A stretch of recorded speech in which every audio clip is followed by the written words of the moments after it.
আমার সকল প্রিয় ছাত্রছাত্রীকে জানাই আমার চ্যানেলের তরফ থেকে স্বাগতম।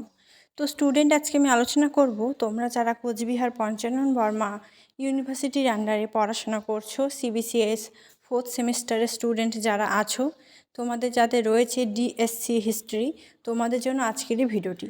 আজকে আমি আলোচনা করব 15 মার্কের প্রশ্ন নিয়ে।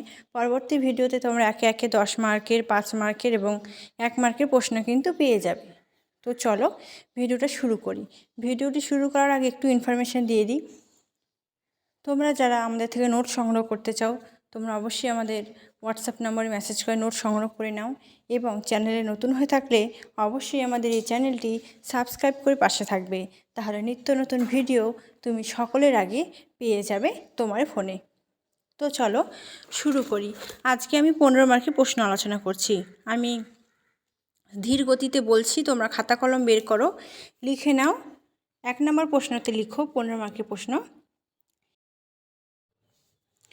এ ও হিউমের ভূমিকা উল্লেখ করে জাতীয় কংগ্রেসের উৎপত্তি সম্পর্কে আলোচনা করো। 1 নম্বর প্রশ্ন হলো। 2 নম্বর প্রশ্ন লিখো, কোন প্রেক্ষাপটে অসহযোগ আন্দোলন সূচনা হয়েছিল?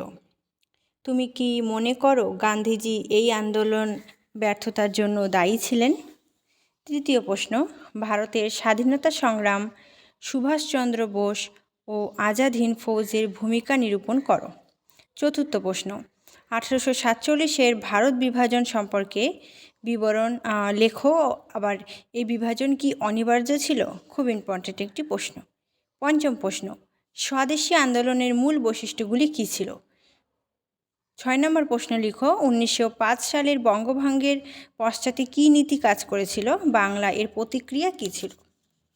6 নম্বর প্রশ্ন হয়ে গেল। এবার আমরা আলোচনা করছি 7 নম্বর প্রশ্ন।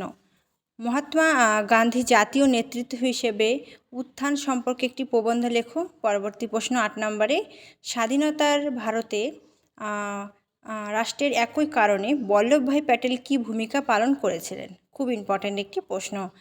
বল্লভভাই প্যাটেল, এটা তবে 5 মার্কের প্রশ্ন আসতে হবে টিকা। সেক্ষেত্রে এই প্রশ্নটা ভালো করে পড়লে সেটা লিখতে পারবে। 9 নম্বর প্রশ্ন, 1857 খ্রিস্টাব্দের মহাবিদ্রোহের চরিত্র আলোচনা করো, এর ব্যর্থতার কারণ। ভেরি ভেরি ইম্পর্ট্যান্ট, এই প্রশ্নটা আসবে মহাবিদ্রোহের চরিত্র। 10 নম্বরে, ভারত বিভাগের পরবর্তীকালে অভিবাসন সমস্যা নিয়ে আলোচনা করো। এটা একবার দেখে যাবে। আর মূল প্রশ্নের মধ্যে আমি একটা দিলাম না, 1847 ভারত বিভাজনটা খুব ভালো করে পড়বে। বঙ্গভঙ্গের পশ্চাতে কী নীতি, এটা পড়বে একটু ভালো করে। তারপর আর একটা প্রশ্ন দিয়েছিলাম অসহযোগ আন্দোলনটা, এটাও খুব ইম্পর্টেন্ট একটি প্রশ্ন রয়েছে। আর এদিকে তোমাদের আমি বললাম মহাবিদ্রোহের চরিত্র বা মহাবিদ্রোহের কারণ বা ফলাফল, উৎপত্তি, এই বিষয়গুলি একটু ভালো করে পড়ে যাবে, কারণ এগুলো কিন্তু ঘুরে ফিরে এই প্রশ্নগুলো একটু বেশি দেয়, ইম্পর্টেন্ট প্রশ্ন যেহেতু। তো এই ভিডিওটি কেমন লাগলো কমেন্ট করে অবশ্যই জানাবে, বন্ধুদের সাথে শেয়ার করবে, সকলকে দেখার সুযোগ করে দেবে। অন্য কোন সাবজেক্টে তুমি সাজেশান চাও সেটাও আমাদের কমেন্ট করে জানাবে। Thanks for watching.